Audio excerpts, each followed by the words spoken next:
Break બાદ ફરીથી આપનું સ્વાગત છે અને સમાચારો તરફ આગળ વધીએ। સુરતની વાત કરીશું। સુરતના ઉધનામાં દુકાનમાં થયેલી ચોરીનો ભેદ આખરે ઉકેલાઈ ગયો છે।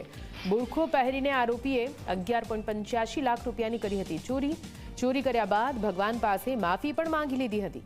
ચોરીની સમગ્ર ઘટના સીસીટીવી કેમેરામાં કેદ થઈ છે। તમે એ ફૂટેજ ટીવી સ્ક્રીન પર જોઈ રહ્યા છો કેવી રીતે આ ચોરીને અંજામ આપવામાં આવ્યો હતો। ઉધના પોલીસે 2 આરોપીઓની ધરપકડ કરી છે। ચોરી કર્યા બાદ આરોપીઓ ચિઠ્ઠી પણ છોડીને ગયા હતા।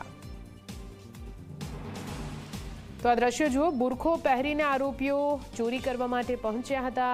ચોરી કર્યા બાદ ભગવાનને નમન પણ કર્યું હતું। ભગવાનને અહીંયા ચોરી માટે માફી પણ માંગી હતી, ત્યાં સુધી કે ચિઠ્ઠી પણ છોડીને ગયા હતા। આરોપીઓ ચિઠ્ઠી છોડીને ગયા હતા। ચિઠ્ઠીમાં શું ઉલ્લેખ કરવામાં આવ્યો હતો તેને જોઈને પોલીસ પણ ચોંકી ગઈ હતી। જો કે આ બંને આરોપીઓ હવે પોલીસ સકંજામાં આવી ગયા છે। આપને જણાવી દઈએ 11 લાખથી વધુની ચોરીને અંજામ આપ્યો હતો સુરતના આ 2 શખ્સોએ। જો કે આ બંને ચોર હવે પોલીસના સકંજામાં આવી ગયા છે।